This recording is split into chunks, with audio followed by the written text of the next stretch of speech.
আসসালামু আলাইকুম অষ্টম শ্রেণীর শিক্ষার্থীরা, তোমরা সবাই কেমন আছো? আই হোপ তোমরা সকলেই ভালো আছো। চলে আসলাম আরেকটি নতুন একটা ক্লাস নিয়ে।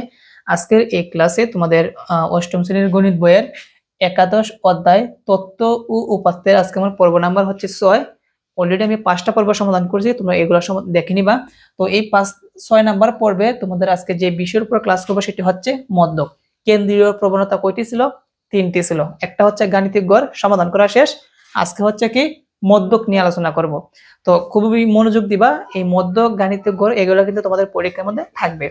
তো মদ্যক নিয়ে আলোচনা করতে গেলে তোমাদের যে দেখবা পাঠ্য বইয়ের মধ্যে কত নম্বর পৃষ্ঠা মদ্যকের বিষয়ে আলোচনা, পৃষ্ঠা হচ্ছে 168 পৃষ্ঠা। দেখবা মদ্যক নিয়ে আলোচনা করা হয়েছে এবং কিছু সংখ্যা লেখা আছে, এই সংখ্যাগুলো দিয়ে তোমাদের মদ্যক আলোচনা করা হয়েছে।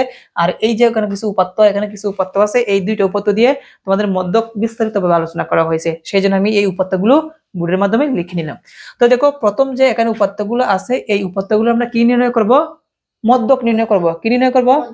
মনে রাখবা, যখন তুমি মদ্যক নির্ণয় করবা তখন তুমি দেখবা যে উপাত্তগুলো আছে এগুলো ছোট থেকে বড় সাজানো আছে কিনা। যদি ছোট থেকে বড় সাজানো না থাকে বা উপাত্তগুলো এলোমেলো থাকে, কি থাকে? এলোমেলো থাকে, তোমাকে সাজিয়ে নিতে হবে। কি করতে হবে? তো দেখো, 5-এর পরে কত? 3। কথা ছিল 5-এর পরে বড় সংখ্যা হতো, তাই না? দিচ্ছে কত? 3, 4, 8, আবার ছোট, আবার বড়, আবার বড়, এভাবে দিচ্ছে, মানে এলোমেলো ভাবে। কিভাবে? তার মানে এই উপাত্তের মদ্যক নির্ণয় করতে হলে আগে ছোট থেকে বড় সাজিয়ে নিতে হবে। তো আমরা লিখবো উপাত্তগুলোকে মানের ক্রম অনুসারে সাজিয়ে পাই। কি লিখবো? শিক্ষার্থীরা লক্ষ্য রাখো, আমি লিখলাম উপাত্তগুলোকে মানের ক্রম অনুসারে সাজিয়ে পাই। মানের ক্রমানুমানে কি ছোট থেকে বড়। তো এখানে সবচেয়ে ছোট উপাত্ত কোনটা? 3। তো লিখলাম 3। তারপরে কোনটা ছোট আছে? 4। তারপরে 5, তারপরে 6, তারপরে 7, তারপরে 8, তারপরে 9, 10, 9, 10, 11, 9, 10, 11। তো এই যে আমি উপাত্তগুলো ছোট থেকে বড় সাজালাম, ঠিক আছে? তো এখন আমাদের এখান থেকে কি করতে হবে? মদ্যক। মদ্যক মানে কি? মদ্যক মানে দুই পাশে সমান সংখ্যক রেখে আলাদা করতে হবে। দুই পাশে কি করতে হবে? আলাদা করে মধ্যখানে যেটা পড়বে সেটা হচ্ছে কি? মদ্যক। তো এখানে কয়টা উপাত্ত আছে আমরা একটা গুনি। 1, 2, 3, 4, 5, 6, 7, 8, 9টা। কয়টা আছে? 9টা। তো এই পাশে 4টা, এই পাশে 4টা যদি আমরা আলাদা করি, মধ্যখানে কয়টা পড়বে? একটা। মধ্যখানে কয়টা পড়বে? একটা পড়বে। কয়টা পড়বে? তো দেখো, এদিকে আমরা 4টা আলাদা করব, 4টা আলাদা। আর এই পাশে কয়টা? 4টা। তো এই পাশে সমান 4টা, এই পাশে সমান 4টা আলাদা করার পর মধ্যখানে কত পড়লো? 7। তার মানে আমাদের মধ্য কত হলো? 7। বিষয়টা সোজা না? অবশ্যই বিষয়টা সোজা, একদম সহজ। যখন বিজোড় সংখ্যা হবে, উপাত্ত যখন কি হবে? বিজোড় সংখ্যা হবে, এই পাশ আর এই পাশ সমান সমান করে যদি আলাদা করি, মধ্যখানে যা পড়বে সেটাই কি? আমাদের মদ্যক। তো এটা হচ্ছে তোমাদের তখন কাজে লাগবে যখন তোমরা এমসিকিউ মানে সঠিক উত্তর তোমরা যখন লিখবা পরীক্ষার মধ্যে, এভাবে তোমরা করবা, তাহলে একটু সময় কম লাগবে। কিন্তু তুমি যখন সৃজনশীল করবা তখন সূত্রের মাধ্যমে করবা। এখানে উপাত্তগুলো জোড় নাকি বিজোড়? বিজোড়। কি? কয়টা আছে এখানে? এখানে কয়টা আছে? 9টা। তো 9 হচ্ছে বিজোড়। বিজোড়ের জন্য একটা মধ্যকের সূত্র আছে। আর যদি উপাত্তগুলো জোড় হয় তাহলে সূত্র কি? আরেকটা সূত্র আছে। তো ওই দুই সূত্রের মাধ্যমে, জোড় এবং বিজোড়ের এই দুইটি সূত্রের মাধ্যমে কিন্তু মদ্যক নির্ণয় করতে হবে। এখন আমরা বেসিক্যালি কিভাবে তোমরা এমসিকিউ সমাধান করবা আর যেভাবে তোমাদের পাঠ্য বইয়ে আলোচনা করা হয়েছে শুরু থেকে, এভাবে আমি বুঝাচ্ছি। পরবর্তীতে আমরা কি করবো? সূত্র দিয়ে শিখবো। কি দিয়ে শিখবো? তো এইগুলো আমাদের বিজোড়ের ক্ষেত্রে মদ্যক নির্ণয়। কিসের ক্ষেত্রে? এখন আমরা শিখবো কি? জোড়ের ক্ষেত্রে। কিসের ক্ষেত্রে? তো এখানে লক্ষ্য রাখো, আমি আরো কয়টা উপাত্ত লিখলাম। 1, 2, 3, 4, 5, 6, 7, 8, 9, 10, 11, 12টা। কয়টা আছে? 12টা। তো এগুলো দেখো ছোট থেকে বড় সাজানো আছে। ছোট থেকে বড়, তাহলে আর কি সাজাতে হবে? সাজাতে হবে না। তো যে কাজটি করব, এখান থেকে আমি এখানে এটা সমাধান দেখিয়ে দিচ্ছি। কয়টা আছে এখানে? মোট 12টা। তো এই পাশে আমরা 5টা আলাদা করি। কয়টা? 1, 2, 3, 4, 5টা। এই পাশে আমরা 5টা আলাদা করব। আর এই পাশে কয়টা? 5টা। এই পাশে 5টা আর এই পাশে কি 5টা। তো এইদিকে 5টা এইদিকে 5টা সমান সমান, যখন আলাদা করব মধ্যখানে কয়টা পড়বে? 2টা। এই 2টাকে যোগ করে 2 দ্বারা ভাগ করতে হবে। এই 2টাকে যোগ করে এখানে উপাত্ত কয়টা? 2টা, 2 দ্বারা ভাগ করতে হবে। তো এটার মধ্যক হবে আমরা লিখি, আচ্ছা এটা মুছে দিচ্ছি কেমন, এটা এই লেখার নিচে হবে। আচ্ছা এখানে লিখি, অতএব মধ্যক কি লিখতে হবে? মধ্যক সমান এই 2টা যোগ করতে হবে 13, 13 যোগ কত? 15 ভাগ কত? 2। তো 13 আর 15 যোগ করলে কত হয় দেখি? 3, 8, 1 1 2, নিচে কত? 2। তো 28 এর মধ্যে 2 কয়বার যায়? 14 বার। তার মানে আমাদের এই যে এখানে মোট টোটাল 12টা উপাত্ত আছে, এটার মধ্যক কত বের হলো? 14 বের হলো। কত বের হলো? 14। তার মানে জোড় যদি হয় সমান সংখ্যক, বাম দিকে সমান সংখ্যক কি ডান দিকে, আলাদা করার পর মধ্যখানে কয়টা পড়বে? 2টা পড়বে জোড়ের ক্ষেত্রে, আর বিজোড়ের ক্ষেত্রে মধ্যখানে কয়টা পড়বে? একটা। একটা যে পড়বে ওই একটাই কিন্তু মধ্যক, আর যখন জোড়ের ক্ষেত্রে মধ্যখানে কয়টা পড়বে? 2টা পড়বে। এই 2টাকে যোগ করে 2 দ্বারা ভাগ করতে হবে, তবে আমাদের মধ্যক আসবে। তো আমরা এভাবে শিখলাম। হচ্ছে এটা বেশি অংশ কাজে লাগবে যখন আমরা এমসিকিউ সমাধান করাবো, যখন আমরা সঠিক উত্তর সমাধান করব, তাই না? কিন্তু সৃজনশীলের মধ্যে তোমরা যে কাজটি করবা সূত্রের মাধ্যমে করবা। কিসের মাধ্যমে? তো আমি এই 2টা অঙ্কই আমি এখন সূত্রের মাধ্যমে করব। কিসের মাধ্যমে করব? সূত্রের মাধ্যমে করবা। তার আগে তোমরা এটা একটু লিখে নাও, আর যারা অনলাইনে দেখতেছো তোমরা লিখে নাও। তারা লিখলে পর কিন্তু আমরা সূত্রের মাধ্যমে কিভাবে জোড়ের ক্ষেত্রে আর বিজোড়ের ক্ষেত্রে মধ্যক নির্ণয় করতে হয় সেটা শিখে নিব। শিক্ষার্থীরা, তো এখন আমরা সূত্রের মাধ্যমে কিভাবে জোড় হলে আর বিজোড় হলে মধ্যক নির্ণয় করতে হয় সেটি এখন আমরা শিখে নিব, কেমন? তো দেখো, সর্বপ্রথম আমরা উপর একটা সমাধান করি। এখানে 1 2 3 4 5 6 7 8 9টা আছে। কয়টা আছে? 9টা। তো এই 9টা জোড় নাকি বিজোড়? কি বিজোড়। তো এখানে উপাত্তগুলো এলোমেলো ভাবে আছে। কিভাবে আছে? এলোমেলো মানে অবিন্যস্ত। কি আকারে আছে? আগে সেটাকে কি করতে হবে?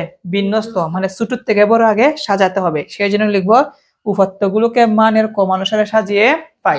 দেখো এইগুলাকে আমরা ছোট থেকে বড় সাজিয়ে লিখলাম। এখন কিভাবে সূত্রের সাহায্যে নির্ণয় করবো, সবাই মনোযোগ দিই। সবার আগে কিন্তু লিখতে হবে উপাত্তগুলোকে মানের ক্রমানুসারে সাজিয়ে পাই। তারপর এই উপাত্ত মানে যে উপাত্তগুলো দেওয়া থাকবে সেগুলো ছোট থেকে বড় সাজাতে হবে। তো আমরা সাজিয়ে নিলাম। লিখবো এখানে, কি লিখবো? মনোযোগ, এখানে n সমান কি সমান?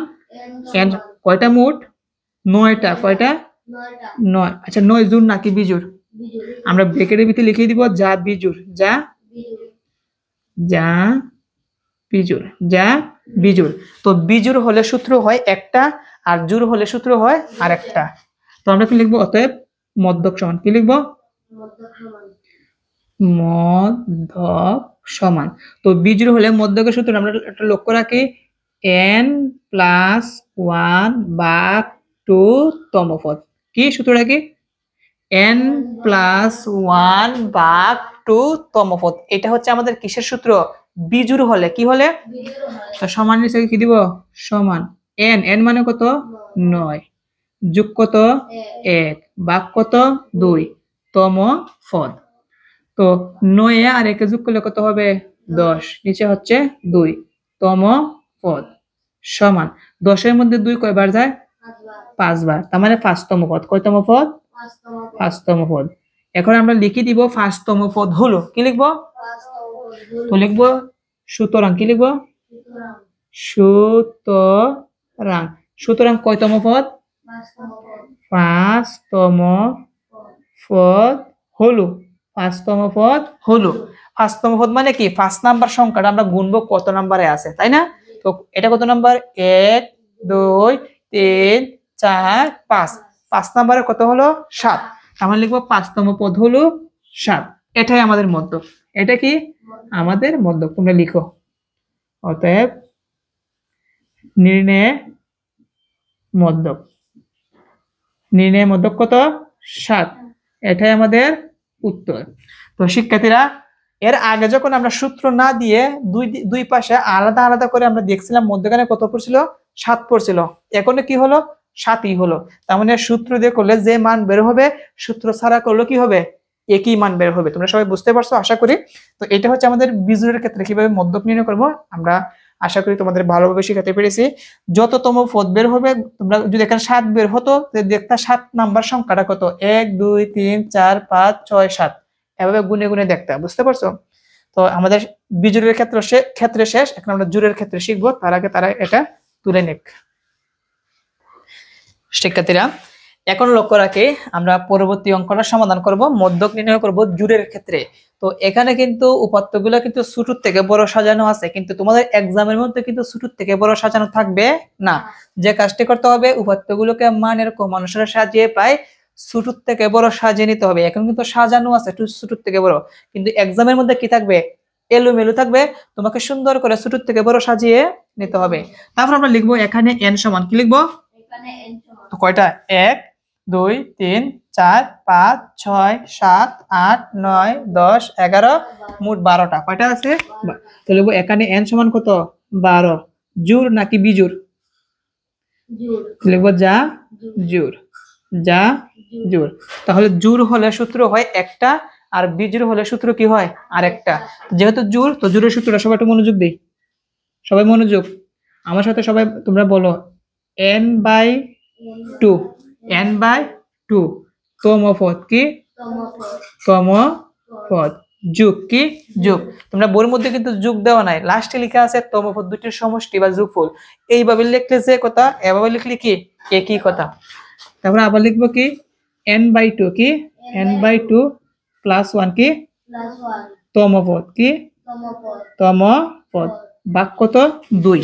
এটাই হচ্ছে আমাদের জোড়ের মধ্যকের সূত্র। কিসের, জোড়ের। এখন যার যার জায়গায় যার যার মান বসাবো। কি করব,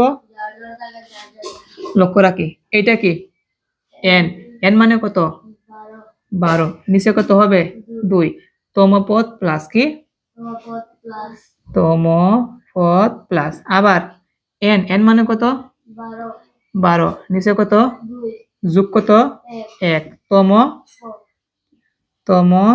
পদ, ভাগ কত, 2, ভাগ কত। এখন লক্ষ্য রাখি 12 এর মধ্যে 2 কয়বার যায়, 6 বার। লিখবো তম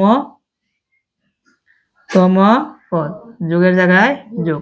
12 এর মধ্যে 2 কয়বার যায়, 6 বার। 6 এর সাথে 1 যোগ কত হবে, 7তম পদ। কয়তম পদ, ভাগ কত, 2। বাকিটুকু এই পাশে করি, সমান। দেখো এই জায়গার মধ্যে কি বলছে, 7তম পদ আর কয়তম পদ, না 6তম পদ আর কয়তম পদ, 7তম।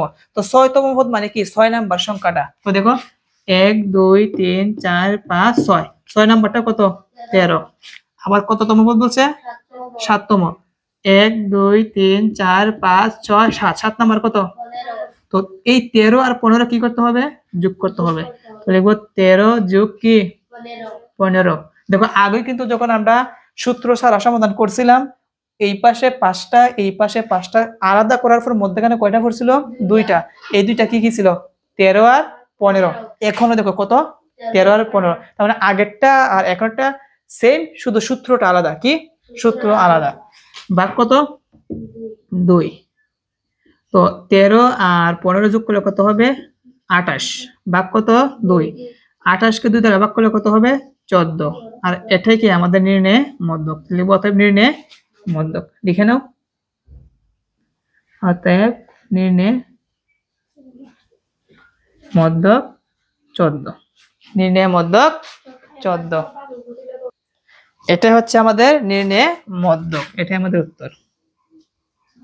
তো শিক্ষার্থীরা, আশা করি আজকের এই ক্লাসের মাধ্যমে তোমাদের কিভাবে মধ্যক নির্ণয় করতে হয় সূত্র ছাড়া এবং সূত্র দিয়ে, সেই বিষয়ের উপর তোমরা ভালোভাবে বুঝতে পেরেছো। তো পরবর্তী পর্বে কিভাবে প্রচুরক নির্ণয় করতে হয় এই বিষয়ের উপর ক্লাস করব। আজকের মতন এখানেই শেষ করলাম। সবাই ভালো থাকবা। আসসালামু আলাইকুম।